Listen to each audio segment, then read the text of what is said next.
Alright, welcome back everybody to Smash Record 2016 speedrunning.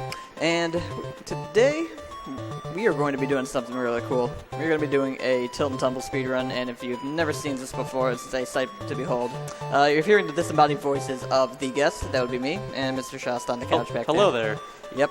And we are going to go ahead and start the timer soon. We're going to press A here. So 3, 2, 1, go. This game uses an accelerometer cartridge, and basically you're just tilting a GameCube around. But that's not all. You also have to press buttons. The easiest way to do so would be using a DDR pin, in my opinion. There are runners that just use this on controller, but doing this is just a lot more convenient. And don't the runners use like their toes to press A buttons or whatever? Yeah, that's what Dan Ray, world record holder, does for this game. I have second place, so this is not too far off of a good strategy. Not bad then. It's only like a 25-second time difference between us, which is pretty incredible. Most first-time players of this game usually take around 2 hours and 30 minutes to even finish their first try of a run. And that's a big turnoff for a lot of people. Like, it takes a certain discipline to tilt properly. Right there, we just got a balloon that's going to allow us to fly for about 15 seconds. We're going to get 2. There's an option to get a third, but doing that would be slow, so we'll just skip over that. Yeah, speedrun, you gotta go fast. Indeed, there's a lot of speed tech to this game. Oh, I imagine. First 2 levels, you don't see a lot of it, but coming up later, there's quite a bit. So basically, you have to shake the GameCube in order to make Kirby jump, and you have to press A button to get out of holes and such. And there's also various camera tricks and adjustments that we'll be doing throughout to save time here and there. I'll be pointing them out as we come to them. Those red stars on the right, we don't need them. This is going to be the 90% category, so for 100%, we would have to get all 32 of those, which would unlock a harder difficulty, and then we'd have to get 32 again, because that would only give us 50%. Oh, wow. Odd how this game works. Oh, we got the sound clip. Guitar! Oh, my God. But yeah, Kirby does a little clip there, and it's slower than actually getting the next one over, which is 6,400 points. All right, things get interesting here. If it wasn't interesting enough. So just it's already pretty interesting. Didn't think I was going to make that.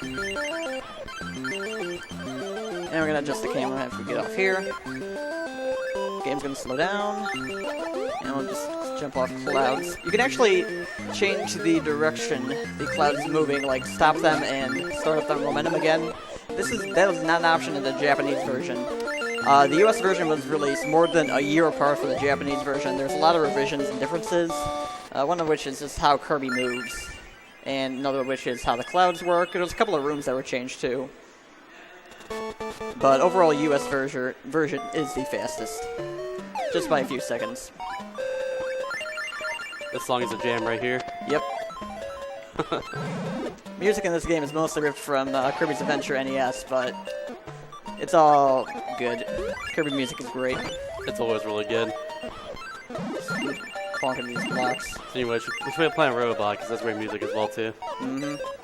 And it's newest. Jump up here, roll across these blocks. Just skip over a puzzle section right there. Alright, now we're on our way to our first boss here. Bosses in this game are mostly just this eyeball monster in the middle. There's different variations on it. Sometimes he stomps, sometimes he moves faster. There's actually Kracko as well, but we won't get to see him. You always have this intro animation when you first go up to him. And we have a lot of time in the bottom right corner there. It counts down much like Castlevania Hearts, so we have to lose it all. We tricked the game into killing us there by jumping towards that pit. When we hit spikes, it's going to want to push us back inbounds, but we're going to change our direction so the game thinks, oh, well, he's trying to go back to save himself. Nope. So the game is kind of easy. It doesn't want us to die in World 1, but that's how we trick it to do so. Anyway, this boss takes 3 hits. We're trying to manipulate where he goes here, so we can control when we get the last hit and where. 2-1. Okay, so bottom right of the screen is going to be a little bit slow, but this corner of the boss is good. And I scrolled the screen to the right there to make this eye circling animation go faster. Like it would just spin around Kirby and then be very slow. Alright, I'm going to take our GameCube controller here, reset, because the game just saved. And we'd be doing the Kirby dance and a bunch of other stuff going on there, and we're going to skip that. We got the real dance right here. You love it the only time you use a real controller in this game is just a soft resets. Yep, there's no select button on the DDR pad. Z button, it looks like at least. Yep, there is a Z button though. We got the mic of shame there, we don't need that. We're not going to be getting that. Goodbye. No more mics. That would just, like, turn Kirby to Mike Kirby, just defeat enemies on screen. And waste a bunch of time. So, jumping out of holes there, like, if you noticed in World 1, jumping out of 3 holes gives you invincibility. We're going to be using that much later on, but it's good to keep in mind. Alright, 2-2 here. This world is interesting because there's a couple little time saves, and there's also the introduction of the dice blocks, which can determine your path. You got a blue path, a red path, and then a white path. White path is just like, you have to re-roll the dice again. And there's nothing you can do about it. My worst record for that is 5, so if I get 6 in this run, that's really impressive. Gonna play it safe here. So there's a way to skip across this platform, save about 4 seconds. Didn't quite get it. Gotta go with we gotta go for more marathon safe stuff.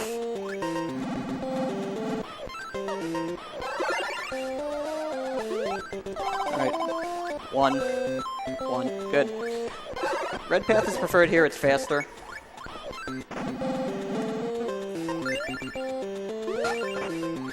I'm glad you got the good luck there, because if you didn't get good luck there, I didn't want you to get on tilt because of that. That pun hurt. Alright, now we're going to hold up and kind of mash on A as we enter 2-3. And a couple of things can happen. One of which is that I skip a platform cycle. The other which is very interesting, and I'll explain if it does happen. Nope, we got it skipped. Oh. So there would be a glitch there that would cause the screen to kind of freak out for a little bit, but we didn't get that. Let's do a certain frame window. Oh, not tilting enough. Nice. You're never tilting enough with this game.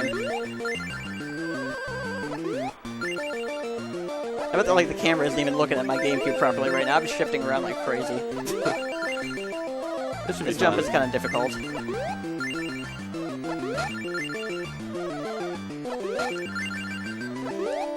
Jumping over Gordos here.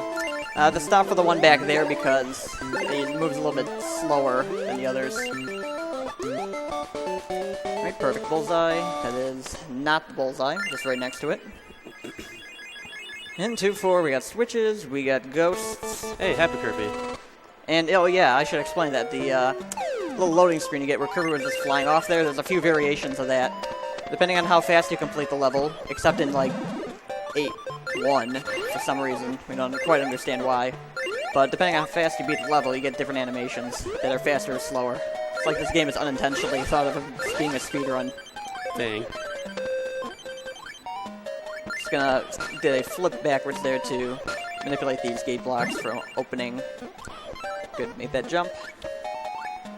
No deaths so far, that's very good. I'm gonna take this opportunity to hand the Game Boy player disc off to Shasta here. Hello. Thank you for this. I shall hold on to it. Like, you just do that. It That's doesn't easy. use the disc after it starts up. Shout out to Game Boy player. And we just lost our time there just by rolling backwards. Easy time loss. No, well, easy time loss resulting in RTA gain. And this boss is going to stop 3 times after you hit him. So we're going to shake the GameCube, press it to only stomp once. Oh, shoot. That wouldn't be good. No, that would not be. And bam. Screen once again. You're good. I really hope you do well in this run, because if you don't, I want to come tumbling down. Boo. Hey, winky face. Oh, it's gone. Alright, now we're on World 3, and we are nearing the end of the game already, because this game has warp zones. First I'm going to explain water jumps, though. As Kirby lands on the water, you can just mash on the A button. Like that. Get through. And Whiskey Woods is our friend here, because he's going to warp us through worlds. Unlike what's with other games, where he's our enemy. Most of the time. Alright, World 6 is pretty much just the same as before, water jumps. We're going to try to get into this hole right here. Did not succeed, but oh well, we'll just wait for this guy to go back into his home. Give invincibility here can help sometimes if we're slower, but we didn't need it. These platforms move up if you press the A button, so it's going to be important for a trick later on, but it's just a neat mechanic. I'm going to get this star here by Fine Wispy Woods again, and then we'll be on to World 8.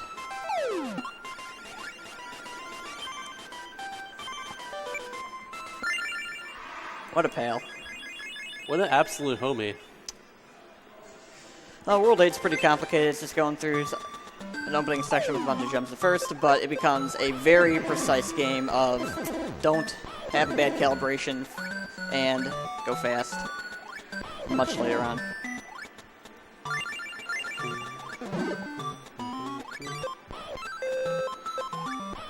Like right here, I'm just going to need some focus.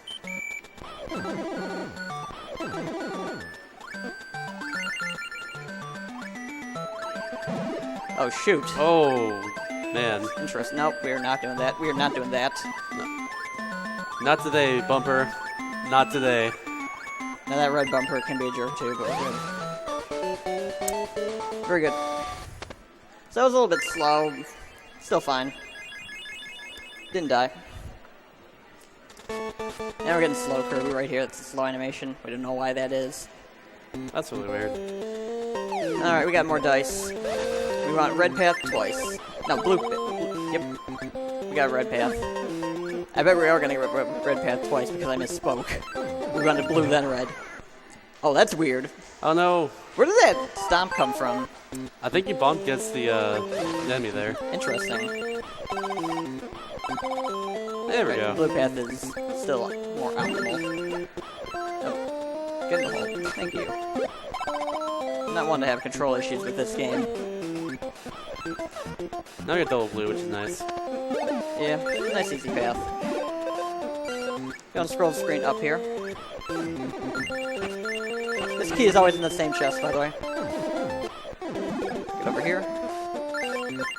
Get the candy. And it lets us plow through these blocks. Oh, nice. 800 is gonna be slow, but that's fine. Like last time that was. I'm gonna take a quick second to mention that there's a add-on for N64. It's like a dev kit that costs $1,000. And you can play Tilt on that, by the way. So if anyone wants to play Tilt in 64, that's an option. This is a pretty boring auto-scroller that we're going to skip half of, so if there's any donation comments, go ahead and read them now.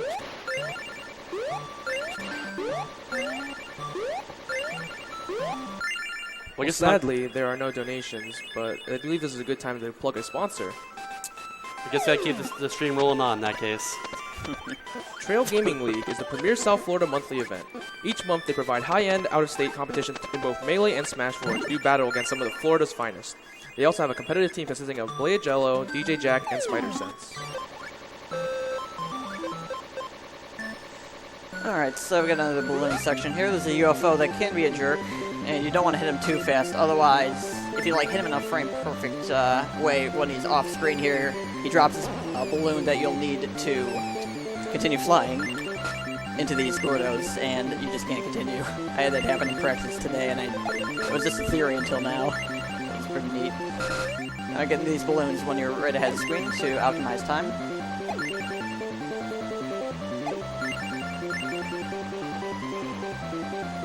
It's not a good speed game without an auto-scroller, apparently. Sadly, that is true for a lot of games. Oh, we got this. Oh, yeah. I've run many of those.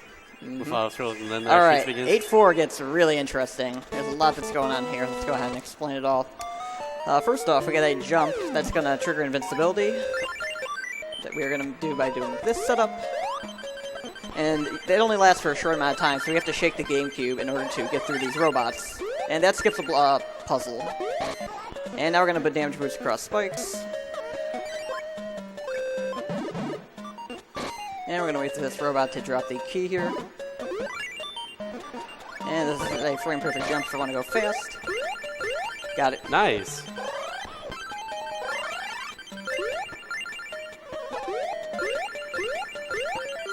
And we are coming up on the final boss. Did you guys know that Kirby's actually Superman? Yeah, place your bets on the final boss, folks. It will surprise you. It will absolutely shock you. We gotta lose all this life, though, so... It's Nightmare. Sorry, we gotta lose all this time. The final boss is Nightmare. Maybe. Dang. It's a Darkmare. It's DDD. What? No! I don't believe you. Well, it's right there, buddy. Okay. Alright, so we're gonna go for a quick hill strat and see if this works. Oh, gotta shake a little more, get the back up. So shaking keeps it in place, but what we wanted to do was kind of something else. We wanted to make sure that we were right between him and the cannon, making us ricochet off him constantly. We didn't quite get that, but this is still good. Time is coming up soon. Scroll the screen up right there. It's pretty important. Time's coming up very soon once these text fades out after this, in a couple of cutscenes here.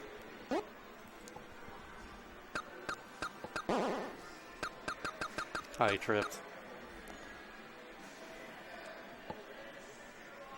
Time. 15:35. Nice. I was hoping for a 15, not a 16, because it's marathon. Very good. More good stuff. All right.